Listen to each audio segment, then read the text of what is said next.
Seasoned journalist and broadcaster Kadaria Ahmed waltzed into the golden age recently at the Nigerian Institute of International Affairs, Victoria Island, Lagos, where she hosted friends and colleagues to an event tagged A Conversation on Media Renewal in Nigeria. The event also included the launch of a book titled 50 Voices and the presentation of scholarships to 50 undergraduate students from Nigerian universities. 50 Voices is a compendium of some of the most notable interviews from the celebrant now defunct popular talk show, Straight Talk with Kadaria.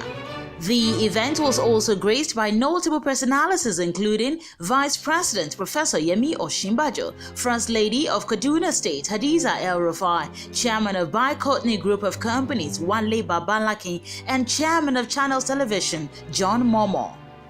Kadaria started her career at the British Broadcasting Corporation in London, and she has worked with television, online and social media platforms. She is also a member of the Nigerian Guild of Editors and the Nigerian Institute of Directors. We're here to celebrate not just a remarkable journalist, but a female journalist who has excelled in a male-dominated sector. To commemorate her 50th birthday, have trained 50 young aspiring journalists who will form the vanguard of this renewal. 3 of those journalists will be awarded full undergraduate scholarship today.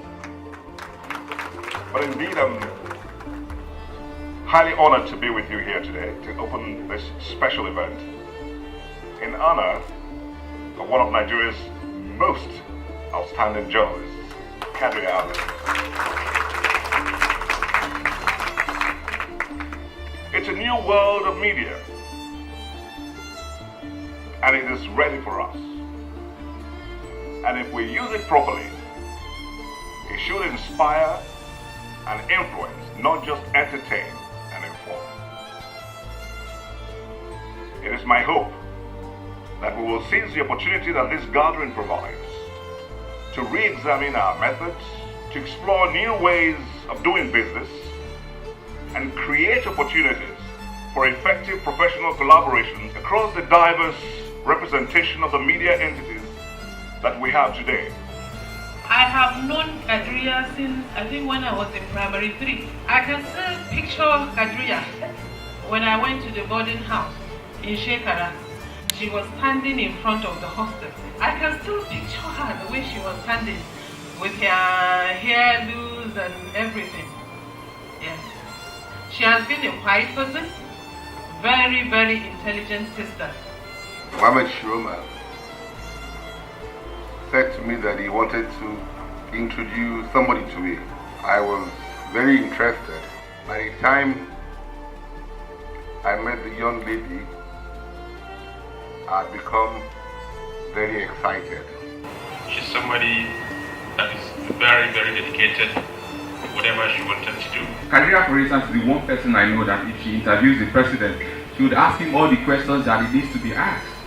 A lot of other people would ask him questions that he wants to be asked, because we're in a culture that sort of tries to not hurt anyone. You don't want to, upset the cat and all of those things. She is actually known as a sharpshooter.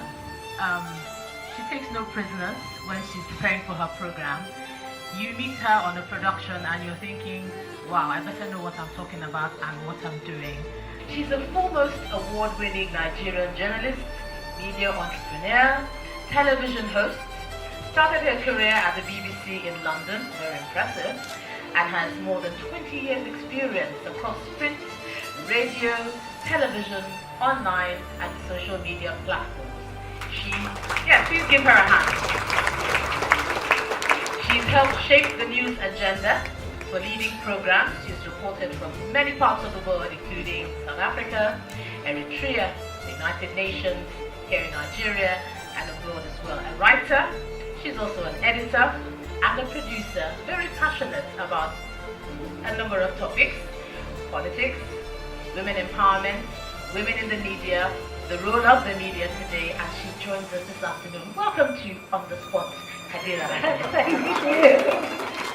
Thank you. So in 2014, you let's say, co-founded or started Straight Talk. Yes. Now, some of your viewers have some Straight Talk for you themselves. Ah. Now, let me start with one of the comments, some of the feedback that we have from Straight Talk. Okay. She has a reputation for putting people on verbal trial, and some come off the show feeling like they've been through an interrogation. Is that intentional? No. What I set out to do is to try and hold people accountable, which is a constitutionally mandated job that we have as journalists. There's a reason why our constitution lists our job, because in a democracy you have to be able to hold the tiers of government accountable for the people, and that's what I try to do. So when you have particularly public office holders, they're in office on behalf of Nigerians. Their office is a trust, if you like. They were voted to do certain things, and it is in that sense that I sit down to have conversations with them. My encounters with Kadaria have been slightly different, I think, from all of us. But I have a list of individuals who are prepared to change the world, and she happens to be one of them. People who, for some reason, believe that they can actually change this whole world. I'm really extremely proud of the work that she does.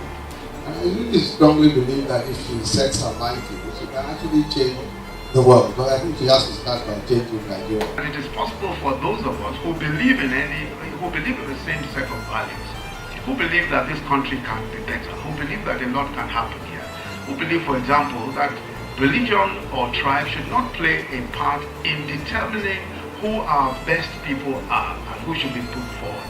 People who believe, for example, that one must be held to account in the spending of public resources, and that people must, and that if you are held to account, it doesn't matter who you are.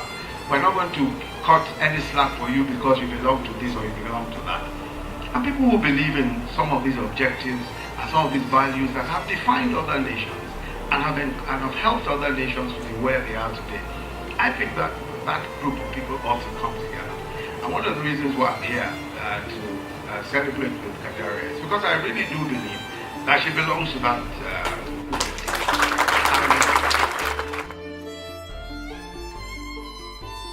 very special pleasure and privilege to unveil this book, The Best of SDWN, Post 50 Voices, hosted by Kadaria Ahmed.